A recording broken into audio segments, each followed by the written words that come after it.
Good morning. आज हम robot technology के ऊपर अपना लेक्चर लेंगे। होपफुली आपको लेक्चर अच्छा लगे।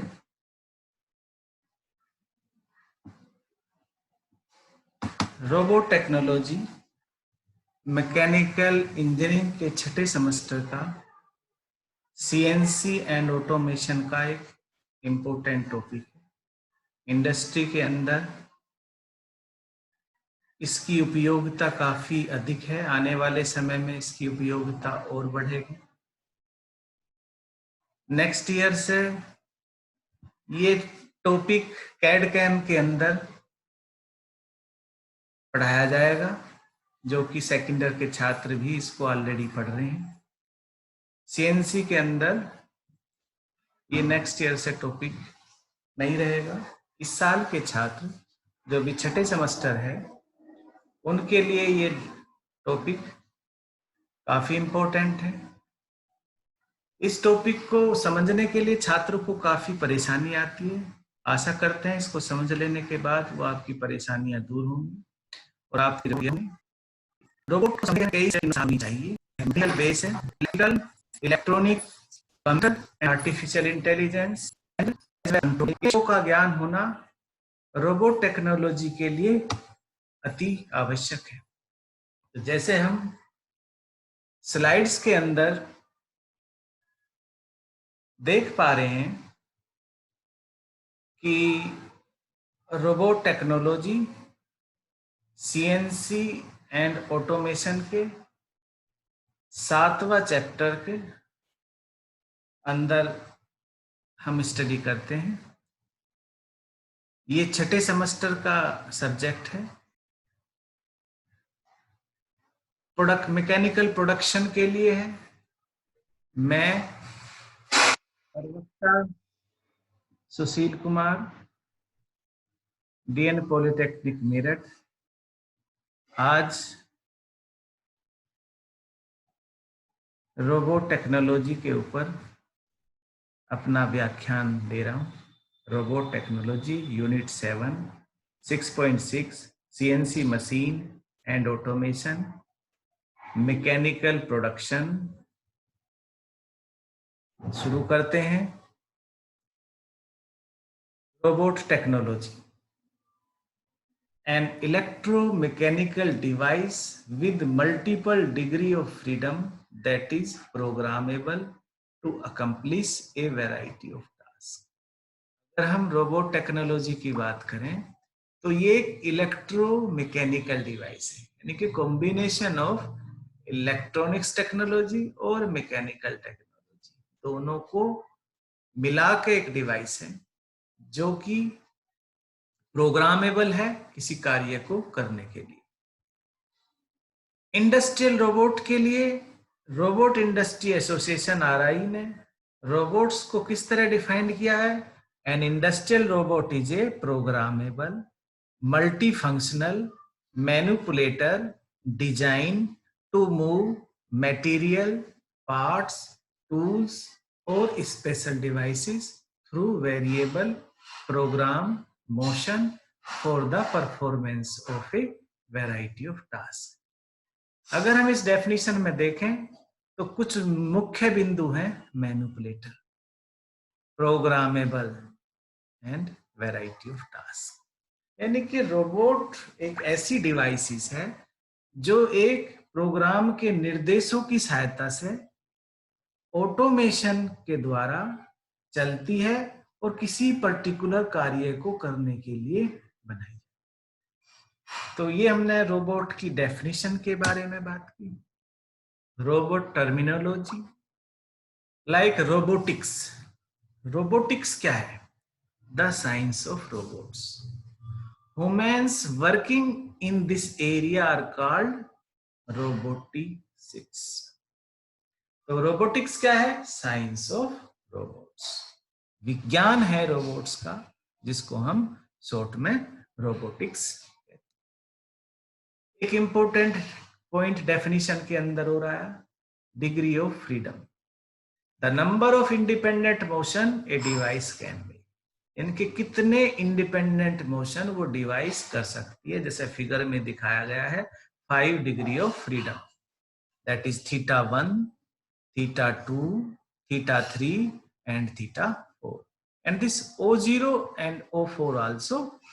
तो टोटल नंबर ऑफ आपके जो मोशन है θ1, θ2, θ3 एंड O0 एंड O4, तो टोटल 5 डिग्री ऑफ फ्रीडम। और टर्मिनोलॉजी जो कि रोबोटिक्स के अंदर आती है, एक है manipulator, electromechanical device capable of interacting with its environment, यानी कि एनवायरनमेंट से कोई कार्य करने के लिए जो इलेक्ट्रोमैकेनिकल डिवाइसेस होती है, that is called manipulator. End effector, एक टर्म्स आती है end effector, the tool, gripper और other devices mounted at the end of manipulator for accomplishing useful task. तो एंड इफेक्टर हमारे हाथ की तरह है, जिस तरह हमारा हाथ ग्रिपिंग करने के लिए, पकड़ने के लिए, इसी तरह रोबोट्स के आगे रहता है, जिसे हम एंड इफेक्टर कहते हैं। आगे बढ़ते हैं, work space, the volume in space that A robots end effector can reach both in position and orientation, इसको कहते हैं हम वर्क स्पेस। एक सिलेंड्रिकल रोबोट का वर्क स्पेस दिखाया गया है फिगर के अंदर, आप समझ सकते हैं कि वर्क स्पेस क्या है। इसके अलावा कुछ और टर्मिनोलॉजी है, position, that is translational, straight line के अंदर location of something is called position. Orientation क्या है, rotational location of something, a robot orientation is measured by roll, pitch और याव, यानी कि ये आपका रोटेशनल जो है एंगल के अंदर location. Link, a rigid piece of material connecting joint in a robot, this is called link. Joint क्या है, the device which allow relative motion between two link in a robot, ऐसी devices जो दो link के बीच में relative motion दे, that is called joint, जैसा कि फिगर के अंदर दिखाया गया है। Kinematics, the study of motion without regard to force, यानी कि बिना फोर्स के स्टडी ऑफ मोशन। डायनेमिक्स क्या है, विद रिगार्ड टू फोर्स, जिसमें हम फोर्स को कंसीडर करते हैं। Actuators provide force for robot motion, यानी कि रोबोट मोशन के लिए जहां से हमें फोर्स मिलती है, that device is called actuators. ये भी हमारे सीएनसी एंड ऑटोमेशन के अंदर टॉपिक्स है, actuators. Sensor, sensor read variable in robots motion for use in control. Sensor जिस तरह हमारे विभिन्न इंद्रियां हैं, आंख, कान, इसी तरह सेंसर के अंदर, सेंसर भी एक रोबोट्स की एक विभिन्न प्रकार की इंद्रियों की तरह डिवाइसेस है, जो कि वेरियस वेरिएबल्स को रीड करती है। आप जानते ही हो, the amount of distance per unit time. Load bearing capacity, the maximum weighing carrying capacity of the robot, यानी कि एक रोबोट कितना अधिक से अधिक भार ले जा सकता है। Robot that carry large weight but must still be precise are expensive, इसको हम लोड कैरिंग कहते हैं। इसी तरह accuracy, the ability of robot to go to the specified position without making a mistake, बिना गलती के किसी पर्टिकुलर स्पेसिफाइड पोजीशन के ऊपर पहुंचने को हम एक्यूरेसी कहते हैं। रिपीटेबिलिटी क्या है, the ability of robot to repeatedly position itself when asked to perform a task multiple time, यानी कि एक ही बिंदु पे बार बार उस कार्य को रिपीट करने को हम क्या कहते हैं, रिपीटेबिलिटी। देखिए दोनों में बहुत माइनर सा डिफरेंस है। एक्यूरेसी का मतलब है किस दी हुई स्पेसिफाइड के अंदर हमारा बार बार रोबोट्स कार्य कर रहा है, और रिपीटेबिलिटी का मतलब है किस पॉइंट के ऊपर बार बार हमारा रोबोट रिपीट कर रहा है। फिगर्स के द्वारा इसे हम समझ सकते के बारे में। स्टार्टिंग से ही हमारे रोबोट्स के बारे में सिलाई मशीन की तरह उसको यूज किया गया, एक नाव की तरह यूज किया गया। और इसके लिए हम एक रोबोटिक्स का लॉ मानते हैं, वो क्या है कि रोबोट्स को इंसानों का आदेश मानना चाहिए, पहला नियम। दूसरा, इंसानों को कभी हानि नहीं पहुंचानी चाहिए। और तीसरा, अपनी सुरक्षा करनी चाहिए। लेकिन पहला और दूसरे नियम का डिसोबे नहीं होना चाहिए। This is 3 law of robot. देखिए कुछ रोबोटिक्स विभिन्न कंपनियों द्वारा दिखाए गए हैं कि किस तरह होंडा द्वारा एक रोबोट्स आपके सामने दिखाया गया है। मार्स के ऊपर जो रोबोट्स भेजे थे वो आपके सामने सोनी कंपनी द्वारा बनाया गया दिखाया गया है। वेरियस टाइप ऑफ रोबोट्स हमारे इंडस्ट्री के अंदर, मैकेनिकल इंडस्ट्री के अंदर वेल्डिंग करती दफे, पेंटिंग करती दफे, असेंबली करती दफे हम रोबोट्स को यूज कर सकते पढ़ते हैं। Power source for robots. An important element of a robot is the drive system. The drive system supply the power which enable the robot to move. The dynamic performance of a robot mainly depend on the type of power source. यानी कि power source हमारे various हो सकते हैं, like hydraulic drive, provide fast movement, preferred for moving heavy parts, preferred to be used in explosive environment, occupy large space.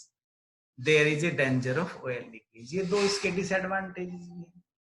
तो ये हमारी एक तो क्या हो सकता है हमारी पावर सोर्स, हाइड्रोलिक ड्राइव, जब हमें हैवी रोबोट्स बनाने हैं। दूसरी है इलेक्ट्रिक ड्राइव, जो एक्यूरेट तो होगी लेकिन मीडियम साइज के रोबोट्स के लिए सुटेबल। तीसरी ड्राइव न्यूमेटिक, जो केवल लेसर स्मॉलर रोबोट्स के लिए हमारा एक ऑप्शन हो सकता है। तो ये 3 तरह की हमने ड्राइव की बात की। सेंसर, अभी हमने सेंसर के बारे में बात किया। Sensor provide feedback to control system and give the robots more flexibility. Sensors such as visual sensor are useful in building of more accurate and intelligent robot. The sensor can be classified as follows. Various type के sensor हो सकते हैं। Position sensor, किसी position को sense करने के लिए। Range sensor, measured distance को मेजर करने के लिए रेंज सेंसर यूज किए जाते हैं। वेलोसिटी सेंसर, वेलोसिटी को मेजर करने के लिए वेलोसिटी सेंसर यूज किए जाते हैं। Proximity sensor, this indicate presence of an object, यानी कि रास्ते में अगर कोई ऑब्स्टेकल है, कोई अवरोध है, तो उसको पता करने के लिए प्रोक्सीमिटी सेंसर। वेरियस टाइप के हो सकते हैं, infrared, acoustic, touch, force, tactile. These are some proximity sensors. The hand of robot, that is called end effector. The end effector, commonly known as robot's hand, mounted on the wrist, enable the robot to perform a specified task. Various type of end effector are designed for the same robot to make it more flexible and versatile. End effector are categorized in 2 major types, gripper and tools. तरह के हमारा and effector हो सकते हैं। वो एक tool भी हो सकता है लाइक ए वेल्डिंग टूल, और एक हाथ की तरह एक ग्रीपर भी हो सकता है। वेरियस टाइप के ग्रीपर हो सकते हैं, mechanical gripper, vacuum, magnetic, adhesive hooks. The hand of robots end effector at time a robot is required to manipulate a tool to perform an operation on a workpiece. In such application the end effector is a tool itself. कहाँ use किया जा सकता है? Spot welding के अंदर, arc welding के अंदर, spray painting के अंदर, रोटेटिंग स्पिंडल फॉर ड्रिलिंग के लिए, रोटेटिंग स्पिंडल फॉर ग्राइंडिंग के लिए हमारा यूज किया जाए। इस कुछ बेसिक डेफिनेशन है। Speed, stability. स्टेबिलिटी का मतलब है बिना ऑसिलेशन के कोई कार्य करना। रोबोटिक जॉइंट एक इंपॉर्टेंट पॉइंट है। एग्जाम के अंदर आपके सिलेबस में ये बिंदु स्पेसिफाइड है कि मोशन के बारे में जानने के लिए हमें रोबोटिक के जॉइंट की नॉलेज होनी चाहिए। एग्जाम में इसमें से क्वेश्चन आ सकता है। ए robot joint is a mechanism that permit relative movement between parts of a robot are. The joint of robot are designed to enable the robot to move its end effector along a path from one position to another at desired. ठीक है, कितने तरह के joints हो सकते हैं? The basic movements required for desired motion of most industrial robots are rotational movement. This enables the robot to place its arm in any direction on a horizontal plane. Radial movement. This enables the robot to move its end effector radially to reach distant point. Vertical movement. This enables the robot to take its end effector to different. Figure के द्वारा हम इन robotic joint को और अच्छी तरह समझ सकते हैं। पहली फिगर के अंदर दिखाया गया है ए लीनियर जॉइंट, यानी कि लीनियर मोशन के लिए हम इसे यूज करते हैं। दूसरा है रोटेशनल, यानी कि एक एंगल पे हमारा मूव करे, दिस इज कॉल्ड रोटेशनल। इसको हम किससे डिफाइन करते हैं? आर। तीसरा है ट्विस्टिंग जॉइंट, यानी कि ट्विस्ट करने के लिए, जिसको हम टी से डिफाइन करते हैं। और लास्ट वन है रिवॉल्विंग जॉइंट, यानी कि जो कि रिवॉल्व करता है। इनको हम कुछ एग्जांपल्स के द्वारा एग्जाम के अंदर ये क्वेश्चन पूछा जा सकता है कि इस रोबोट की कॉन्फ़िगरेशन बनाइए। जैसा पहला है एल आर एल। एल का मतलब है लीनियर, पहले वाला जॉइंट है एल लीनियर, फिगर ए के अंदर आप देखें। दूसरा जॉइंट है रोटेशनल, तीसरा है लीनियर। तो क्या कॉन्फ़िगरेशन बना? L L R L. दूसरा है आपका आर आर एल। पहला जॉइंट क्या है? आर, दूसरा क्या है? आर, एंड तीसरा है एल। तो क्या हुआ आपका? R R L. थर्ड देखें T R L, twisting, rotational, linear. तो ये कौन सा हुआ आपका? T R L. And last one linear, linear के बाद में revolving, and last one linear.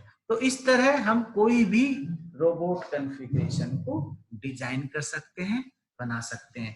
Exam में क्वेश्चन आ सकता है कि एक LRL रोबोट का कॉन्फ़िगरेशन बनाइए, एक RRL रोबोट्स का कॉन्फ़िगरेशन बनाइए, एक TRL रोबोट का कॉन्फ़िगरेशन बनाइए, एक LVL रोबोट्स का कॉन्फ़िगरेशन बनाइए। आशा है आपको समझ में आया होगा। Robot classification. Robot may be classified based on physical configuration and control system, यानी कि बनावट के आधार पे और अंदर कंट्रोलर के आधार पे। दो तरीके से हम रोबोट को क्लासिफाइड कर सकते हैं। पहला है बनावट के आधार पे, फिजिकल कॉन्फ़िगरेशन के आधार पे। पहला है कार्टेशियन कॉन्फ़िगरेशन, दूसरा है सिलेंड्रिकल कॉन्फ़िगरेशन, तीसरा है polar configuration, and last one is joint arm configuration. One by one हम समझेंगे कि कार्टेशियन कॉन्फ़िगरेशन क्या है। कार्टेशियन का मतलब है जब robots with Cartesian configuration consist of link connected by linear joint, यानी कि सारे जॉइंट क्या हो? लीनियर हो। L L L, x direction में भी एल, वाई डायरेक्शन में भी एल, और जेड डायरेक्शन में भी एल। तो इस तरह के रोबोट्स को हम कार्टेशियन कॉन्फ़िगरेशन रोबोट्स कहते हैं। दूसरा है cylindrical. Robot with cylindrical configuration have at least one rotary joint at the base and linear L joint succeeded to connected the link, यानी कि बेस के ऊपर कम से कम एक जॉइंट आपका रोटरी हो, तो उसे हम सिलेंड्रिकल कॉन्फ़िगरेशन कहते हैं। जिसे फिगर के अंदर और अच्छी तरह समझाया हुआ है कि किस तरह सिलेंड्रिकल रोबोट्स हमारा कार्य करता है। तीसरा है polar configuration. Polar robots have a work space of spherical shape. Generally, the arm is connected to the base with a twisting joint and rotary R and linear joint follow. Base के ऊपर एक twisting joint होता है, दूसरे others joint like rotary या linear हो सकते हैं, लेकिन बेस के ऊपर हमारा कम से कम एक जॉइंट क्या होना चाहिए? ट्विस्टिंग। ऐसे रोबोट्स को हम क्या कहते हैं? हम कहते हैं polar configuration. The Designation of arm of this configuration can be TRL, TRR. Robot with designation TRL are also called spherical robots. Those with the designation TRR are also called articulated robots. यानी कि इसकी भी दो types हैं, एक है spherical robot और एक है articulated robots. And articulated robots move closely resemble the human arm. देखिए फिगर के अंदर एक जॉइंट आर्म कॉन्फ़िगरेशन दिखाई गई है. Articulated robots, A robots with at least 3 rotary joint, जिसके अंदर कम से कम 3 रोटरी जॉइंट हो, ऐसे रोबोट्स को हम आर्टिकुलेटेड रोबोट्स कहते हैं. कहाँ यूज किए जाते हैं? असेंबली ऑपरेशन के अंदर, वेल्डिंग के अंदर, वेल्ड सीलिंग के अंदर, स्प्रे पेंटिंग के अंदर, हैंडलिंग एट डाई कास्टिंग और फेटलिंग मशीन्स के अंदर. इतनी जगह हमारा आर्टिकुलेटेड रोबोट्स यूज किया जा सकता है. ये आर्टिकुलेट टाइप की एक टाइप्स है. फुल फॉर्म है selective compliance articulated robots arm robot. A robot with at least 2 parallel rotary joint. ऐसा एक आर्टिकुलेटेड रोबोट्स जिसके अंदर कम से कम 2 पैरेलल रोटरी जॉइंट हो, जैसा फिगर के अंदर दिखाया गया है. ये भी रोटरी जॉइंट है और ये भी रोटरी जॉइंट है. दोनों क्या है? एक दूसरे के पैरेलल है. Commonly used for pick and place work और असेंबली ऑपरेशन, जैसा कि फिगर के अंदर दिखाया गया है. कहाँ यूज कर सकते हैं इसका? पिक एंड प्लेस कार्य के लिए और असेंबली ऑपरेशन के लिए. रोबोट की दूसरी क्लासिफिकेशन है कंट्रोलर के आधार पर, कंट्रोल सिस्टम के आधार पर. जैसा कि हमने सीएनसी के अंदर पढ़ा था, 3 कंट्रोल सिस्टम होते हैं. पहला होता है ड्रिलिंग के अंदर जैसे पॉइंट टू पॉइंट, दूसरा लेथ या मिलिंग के अंदर कंटिन्यूअस पाथ, और थर्ड होता है कंट्रोल पाथ लाइक माउल्ड और डाई के अंदर. यानी कि हमें कंट्रोल करना पड़ता है तीनों एक्सिस को एक साथ. That is more complicated control path robots. तो कंट्रोलर के आधार पे, कंट्रोल सिस्टम के आधार पे रोबोट को हम 3 तरीके से क्लासिफाइड कर सकते हैं. Point to point control robot, continuous path control robots और control path robots. Robot reach, ये भी डेफिनेशन पूछी जा सकती है. Robot reach also known as the work envelope और work volume is the space all point in the surrounding space that can be reached by robot arm. Reach is one of most important characteristic to be considered in selecting a suitable robot because the application space should not fall out the selected robot. Reach मतलब पहुंच, यानी कि हमारे robots की कहां तक पहुंच है, जिससे कि हम उस वर्क स्पेस के अंदर, उस जगह के अंदर उस रोबोट्स को हम डिजाइन कर सकें अपने कार्य को कराने के लिए. और एक कार्टेशियन कॉन्फ़िगरेशन, द रीच क्या होगी? Rectangular type space. और सिलेंड्रिकल के लिए क्या होगी? Cylindrical space. पोलर के लिए क्या होगी? होलोस्फेरिकल शेप. और robot reach for joint arm configuration does not have any specified shape. एक रोबोट रीच के बारे में देखिए, फिगर के अंदर दिखाया गया है. पेंटिंग करती दफे, वेरियस वर्क करती दफे, इस तरह हम रोबोट्स को यूज बढ़ते हैं. रोबोट एप्लीकेशन, कहाँ हम रोबोट्स को यूज कर सकते हैं? Loading unloading parts to from the machine. The robot unloading parts from die casting machine. The robot loading a raw hot billet into die, holding it during forging and unloading it from the forging die. जैसा कि forging के अंदर काफी hot condition होती है, जहां human कार्य, इंसान कार्य नहीं कर सकते, वहां हम रोबोट्स को यूज कर सकते हैं. हैवी पार्ट्स कास्टिंग को, डाई कास्टिंग के अंदर भारी भारी सामानों को उठाने के लिए यूज कर सकते हैं. The robots loading sheet blend into automatic press. Press के अंदर किसी वर्कपीस को हटाना और लगाना एक रिस्की कार्य होता है, वहां पे हम रोबोट्स को यूज कर सकते हैं. The robot unloading moulded parts form in injection moulding machine. the robot loading raw blanks into NC machine tool and unloading the finished part from the machine। यानी कि रोबोट्स को हम CNC में raw material को लगाने के लिए और फिनिश प्रोडक्ट को उतारने के लिए भी यूज। तो इस तरह हम loading unloading parts to from the machine, हम उसका एक एप्लीकेशन इंडस्ट्री के अंदर कर सकते हैं। वेल्डिंग के अंदर क्योंकि एक हैजार्डस कंडीशन होता है, धूल धक्कड़ का एटमॉस्फेयर रहता है, वहां पे हम स्पॉट वेल्डिंग के अंदर like widest use is in the automotive industry. Arc welding के अंदर ship building, aerospace, construction industry are among the many area of application. यानी कि वेल्डिंग के अंदर हम काफी लार्ज अमाउंट में इसको यूज कर सकते हैं। Spray painting provides a consistency in paint quality, widely used in automobile industry।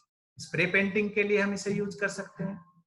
Assembly के लिए electronic component assembly and machine assembly are two area of application. Inspection के अंदर हम रोबोट्स को यूज कर सकते हैं।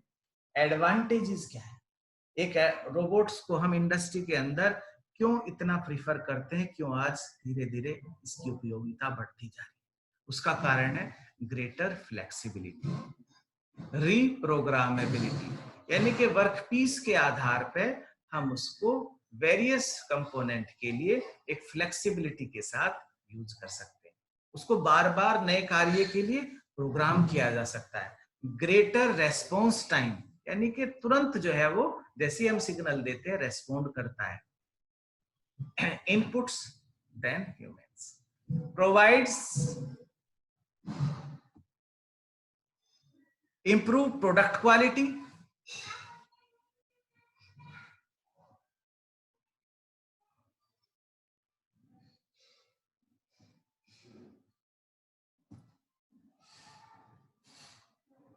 maximize capital intensive equipment in multiple work shift, accident reduction, इसके द्वारा एक्सीडेंट में काफी कमी आती है। Reduction of hazards exposure for human worker, जहां पे बहुत ज्यादा धूल धक्कड़ का एरिया हो वहां पे हम रोबोट्स को यूज। ऑटोमेशन जहां भी हमें इंडस्ट्री के अंदर अप्लाई करना हो वहां रोबोट्स की उपयोगिता काफी अधिक है। तो इसलिए एग्जाम के अंदर, परीक्षाओं के अंदर एप्लीकेशन के साथ साथ ये क्वेश्चन भी आपका एग्जाम के अंदर आने की प्रबल संभावनाएं है। एक बार और इसको रिवीजन कर ले, याद कर ले। फ्लेक्सिबिलिटी, रीप्रोग्रामेबिलिटी, यानी कि वेरियस कार्य को करने के लिए ये एक फ्लेक्सिबल डिवाइसेस है। जैसे हमने FMS टॉपिक के अंदर पढ़ा है फ्लेक्सिबल, इसी तरह यहाँ भी ये रोबोट्स भी क्या है? फ्लेक्सिबल है। प्रोग्रामेबल, बार बार उसको रीप्रोग्राम किया जा सकता है। रेस्पॉन्ड अच्छा करता है, क्वालिटी हमारे प्रोडक्ट की बढ़ जाती है।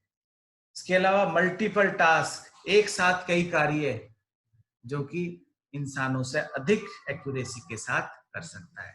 एक्सीडेंट रिडक्शन, यानी कि एक्सीडेंट में भी कमी आता है। Reduction of hazards exposure for human work, like धूल धक्कड़, जैसे विभिन्न इंडस्ट्री के अंदर आप देखें कि टायर इंडस्ट्री है, वहां पे अगर आप इंसान काम करे तो जल्दी काफी बीमारियों का कारण बन सकता है। वेल्डिंग इंडस्ट्री के अंदर इंसानों का कार्य किया जाना बहुत ही रिस्की रहता है। Automation less acceptable to work stoppage, automation industry के अंदर बहुत ज्यादा हैवी वर्क्स रहते हैं, वहां पे भी हम इसका यूज कर सकते हैं। आपका कोई क्वेश्चन हो तो वो क्वेश्चन पूछ सकते हैं। धन्यवाद। मैं प्रवक्ता सुशील कुमार, DN पॉलिटेक्निक्स, सभी का धन्यवाद करता हूं। आशा है कि आपको ये लेक्चर समझ में आया होगा, आपके डाउट्स क्लियर हुए होंगे और आपको एग्जाम के लिए बहुत उपयोगी होगा। और आपका विशेष धन्यवाद कि आपने इतनी ध्यानपूर्वक इसको सुना। अगर आपको अच्छा लगा है तो इसे लाइक और शेयर करना ना भूलें। धन्यवाद।